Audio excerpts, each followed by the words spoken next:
My dear friends, आज मैं Chandrayaan-3 mission के बारे में संपूर्ण जानकारी लेकर आपके सामने उपस्थित हूँ। जैसा कि आप जानते हैं, हमारे इसरो ने चंद्रयान-3 को छोड़ा है और ये अपनी पृथ्वी की कक्षा में परिक्रमा लगा रहा है। अभी तक इसकी जितनी परिक्रमा होगी, कितने इसके प्रक्षेपण होंगे, जो फायरिंग बोलते हैं, और चंद्रमा तक पहुंचने में आने वाली बाधाएं और हर प्रकार की जो भी जानकारी होगी आपके सामने लेकर प्रस्तुत करने जा रहा हूं। ये जैसा देख रहे हैं, चंद्रयान-3 जब मिशन लॉन्च होने का था उस टाइम का एक इनिशियल वीडियो आपके सामने मैंने दिया है।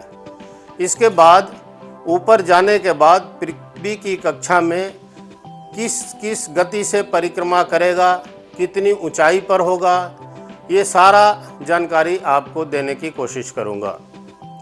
सबसे पहले जैसे कि आपको मैं बता दूं कि जैसे ही प्रक्षेपण हुआ, ये पृथ्वी की कक्षा में करीब 100 किलोमीटर की दूर पहुंच गया और 100 किलोमीटर से ऊपर सारा स्पेस होता है, पृथ्वी से गुरुत्वाकर्षण से बाहर होता है 100 किलोमीटर से। ये शुरुआत में 100 किलोमीटर की 14 तारीख को 14 जुलाई को 100 किलोमीटर के परिधि में मैनीब्योर बोलते हैं, परिक्रमा बोलते हैं, परिधि बोलें, जो भी कुछ आप समझ सकते हैं, उसमें परिक्रमा कर रहा है। इसके बाद जैसे जैसे वो अपने कम्युनिकेशन रेंज में आते गया, जो एक पॉइंट होता है साइंटिस्ट द्वारा, इसरो द्वारा फिक्स होता है, इस रेंज में आ गया, वहाँ पर वो प्रक्षेपण करेगा। जैसा कि आप जानते हैं कि नासा ने अपना मून मिशन छोड़ा था, जो 4 दिन के अंदर पहुँच गया, और हमारा ये चंद्रयान-3 40 दिन में पहुँचने वाला है। ऐसा क्यों? सबके दिमाग में ये बातें आती है। अभी मैं बता दूं कि 4 दिन वर्सेस 40 दिन, 4 दिन इसी के रेशियो में आप समझ जाएंगे 4 लाख करोड़ या 40,000 करोड़। 4 दिन में पहुंचाने में 4 लाख करोड़ रुपए का खर्च हुआ नासा का, और 40 दिन पहुंचाने में 40,000 करोड़ रुपए का हमारा इंडिया का करेंसी इसमें लागत आई। जैसा कि जानते हैं आप, चंद्रयान-2 जो हमने लॉन्च किया था, वो डायरेक्ट लॉन्च किया और करीब 100 मीटर की रेंज के चंद्रमा के ऊपर था। उस टाइम लॉन्च होते होते वो क्रैश लैंडिंग हो गया, क्योंकि उसकी ऊर्जा इतनी ज़्यादा बढ़ गई। उसका कारण ये था कि हमने उसका क्षेत्र निर्धारित किया था 500 मीटर गुणे 500 मीटर। इस बार उसमें संशोधन किया गया है। चंद्रयान-3 में अभी इस बार हमने उसका चंद्रमा पर पहुंचने का एरिया 1500 मीटर से 1500 मीटर एरिया रखा है, जिससे क्या होगा, चंद्रमा का जो अपने आप को उस गति से उसके ऊपर लैंड करने की जो क्षमता है, वो ज़्यादा समय मिलेगा, और जो हमारा मंगलयान है उसके ऊपर हीट कम उत्पन्न होगा। दूसरी, हमने फिक्स लैंडिंग का प्लान किया है कि अपने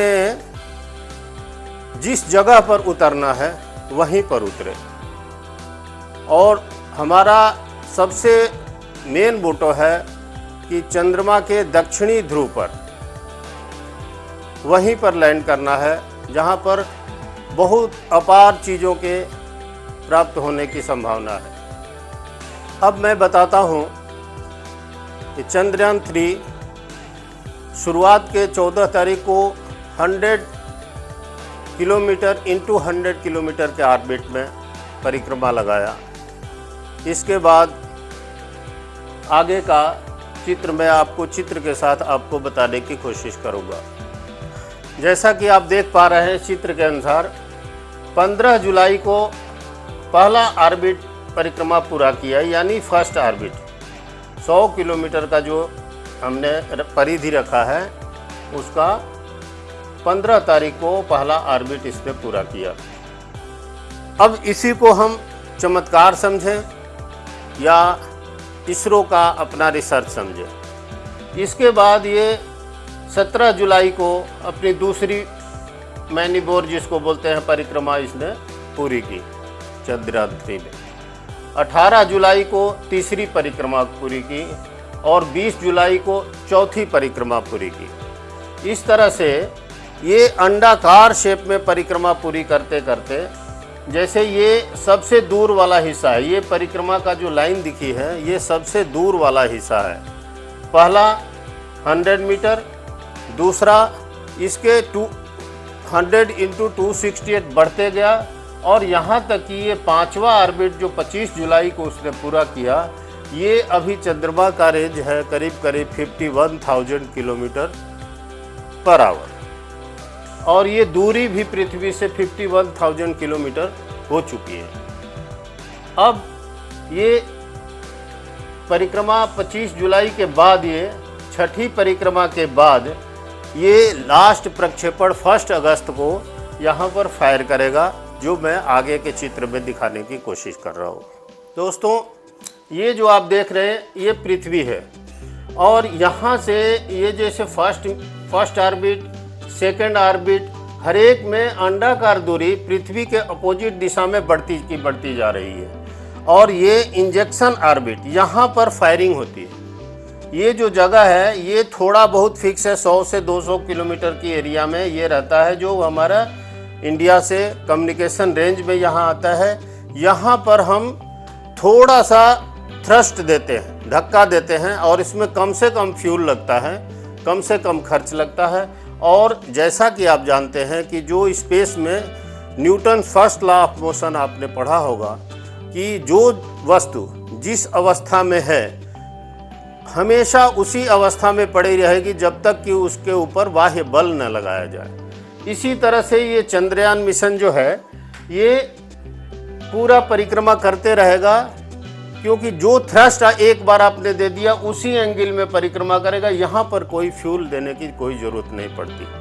और नॉमिनल कुछ फ्यूल देते हैं, सूर्य की रोशनी से उसके चार्ज हो जाते हैं पार्टिकल्स। अगर सूर्य उस अवस्था में नहीं दिखता तो बैटरी से इसका काम चल जाता है और इस तरह से कम फ्यूल में ये अपनी परिधि को पूरा कर रहा है हमारा चंद्रयान। जैसा कि मैंने बताया 14 को छोड़ा, 15 जुलाई, 17 जुलाई, 18 जुलाई तीसरा ऑर्बिट और 20 जुलाई 4th ऑर्बिट, 25 जुलाई को 5वां ऑर्बिट की प्रक्रिया शुरू हो चुकी है।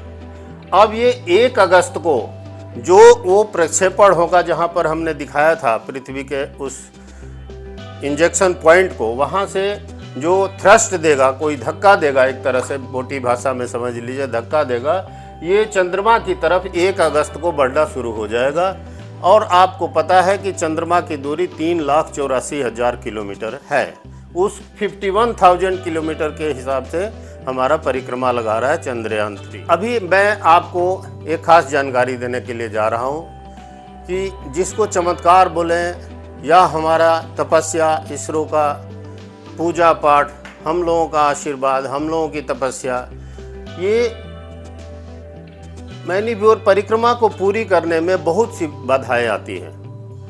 पहली बाधा आती है कि जो हजारों सैटेलाइट के मलबे हमारे स्पेस में बहुत सारे मंडरा रहे हैं, वो कहीं हमारे मिशन से टकरा न जाए। दूसरी बाधा ये आती है कि हमारा स्पेस में जाने के बाद सूर्य की किरण बड़ी तेज पड़ती है और जिससे इस मिशन का टेम्परेचर जो है 100 डिग्री सेल्सियस से 150 डिग्री सेल्सियस तक प्लस में, और सूर्य की प्रकाश नहीं रहता उस टाइम इसका टेम्परेचर हो जाता है -100 सेल्सियस से -150 डिग्री सेल्सियस। उसको इससे इसके तंत्र में खराबी आने की कई सारी संभावना होती है। थर्डली इसमें पॉइंट ये है कि यहाँ पर जो हम प्रक्षेपण करते हैं, इंजेक्शन करते हैं, फायर करते हैं, उस टाइम इसकी दिशा जो निर्धारित है वो थोड़ा बहुत इधर से उधर हो सकती है। ये परिधि में जब चक्कर लगाता है हमारा मिशन, चौथी पॉइंट ये है, चक्कर लगाते लगाते जब 51,000 किलोमीटर की परिधि में चक्कर लगा रहा है, उस टाइम हमारा पृथ्वी, चंद्रमा और सूर्य का एंगल 1 डिग्री एंगल से इधर उधर होने की संभावना हो जाती है। ये 4-5 चीज़ों को पार करने के बाद ये हमारा लास्ट फायर होगा 1 अगस्त को, और वहाँ से हमारा मिशन चंद्रमा की तरफ बढ़ना शुरू हो जाएगा। जैसा कि कई पिक्चर में दिखा रहे हैं, चंद्रमा पर पहुंच गया, लैंड गया, ये पत्थर के ऊपर चला गया, चंद्रयान 2 से मिल गया, फाइंड कर लिया, ऐसा कोई चीज़ नहीं है। मैं इसको क्लियर करने के लिए ही ये सब चीज़ें बताया। ये 1 अगस्त को यहाँ से चलेगा और फिर जिस तरह से ये परिक्रमा किया था, मैनीवर किया था, जिस प्रकार से, सेम प्रकार से चंद्रमा पर भी करेगा। ये चंद्रमा के नज़दीक जाके और फिर उस 100 किलोमीटर की एरिया में जाके मून पर, और ये फिर परिक्रमा करते रहेगा। ये सबसे पहले बाहरी परिक्रमा करेगा, मैनीवर करेगा, और फिर अंदर आने की कोशिश करेगा, अंदर आते रहेगा, और जैसे जैसे होगा यहाँ भी फायर होगा जो हमारा यहीं से कंट्रोल होगा। यहाँ भी फायर होके वो धीरे धीरे उस एरिया में आ जाएगा। और ये ग्रीन जो दिख रहा है ये मून का 100 किलोमीटर की एरिया में ये चक्कर लगाने लगेगा। इसमें समय लगेगा, और समय लगने से ये 40 दिन बाद यानी 24 अगस्त के बीच में, और जिस जगह पर लैंड करना है जो मैंने बताया था कि 1500 × 1500 मीटर की एरिया में जो फिक्स है वहीं पर लैंड करेगा, और ये वहाँ पर जाके लैंड करेगा। इतनी सारी बाधाओं को पार करने के बाद इसको हम अंततः बोल सकते हैं कि ये एक किसी चमत्कार से कम नहीं है। अभी तक किसी भी देश का ऐसा मून मिशन नहीं हुआ जो फर्स्ट बार में लैंड कर दिया और सक्सेस हो गया। नासा का भी इसी तरह से है, लेकिन इतने कम खर्च में आज तक कोई दुनिया का कोई भी कंट्री सोच भी नहीं सकता कि हम मून पर या मार्स पर पहुंच सकते हैं। ये टेक्नोलॉजी जो इंडियन साइंटिस्ट इसरो ने विकसित की है, उसके लिए इसरो के साइंटिस्ट को धन्यवाद। और हमारे कम से कम खर्च में, सबसे कम खर्च में ये मून पर पहुंच जाएगा, और इस बार 100% लैंड करेगा। उसमें कोई वही चंद्रयान 3 में वही चीज़ें हैं जो चंद्रयान 2 में थी। चंद्रयान 2 में जो प्रज्ञान और रोवर था, इसमें भी प्रज्ञान और रोवर है, सब कुछ है। अंतर बस यही है कि फ्यूल कितना देना चाहिए, उसमें कुछ तब्दीली है, और 500 × 500 स्क्वायर मीटर के बदले 1500 × 1500 स्क्वायर मीटर का एरिया दिया है, ताकि उसको लैंड करने में जहां उसको सुविधा हो और अपनी आराम से वो लैंड कर सके, और हमारा चंद्रयान 3 मिशन सक्सेस हो। चंद्रयान 2 मिशन भी सक्सेस है। चंद्रमा पर चक्कर लगा रहा है चंद्रयान 2, जो हमारा पेलोड था, वहाँ की कुछ जानकारियाँ भी दे रहा है। हमारे इस मिशन में भी वो काम करेगा, और उससे कम्युनिकेशन भी स्थापित हो गया है, जिसको हम बोल रहे थे चमत्कार हो गया। चंद्रयान 2 से भी, पेलोड से जो परिक्रमा करे चंद्रमा, उसमें कम्युनिकेशन स्थापित हो गया। ये बड़ी ही खुशी की बात है। और ये करीब 23 या 24 अगस्त को ये मून पर 100% लैंड करेगा, जिसमें ना होने की कोई गुंजाइश नहीं है। इसीलिए आप लोगों को ये हमारा वीडियो देखने के लिए बहुत बहुत धन्यवाद। आशा करता हूँ कि अगर समझ में आ गया हो और हमारा वीडियो पसंद आया हो तो आप ज़्यादा से ज़्यादा मात्रा में शेयर करें, ताकि हमारा यंग जनरेशन भी अच्छी तरह से समझ जाए। इसरो और वैज्ञानिक किसी चमत्कार में विश्वास नहीं करता। चमत्कार नहीं होता, ये उनका खोज है, उनका परिश्रम है, और जो उन्होंने फिक्स प्लानिंग किया है वही होगा। और आपके सामने प्रतिदिन की तस्वीर जो मैं दिखाया, 14, 17, 18, 20, 25, 1 अगस्त, और यही 23 अगस्त को होगा, और 100% ये मून मिशन हमारा कामयाब होगा। इसी के साथ ही समापन चाहते हैं। हमारा ये वीडियो देखने के लिए आपका बहुत बहुत धन्यवाद। जय हिंद।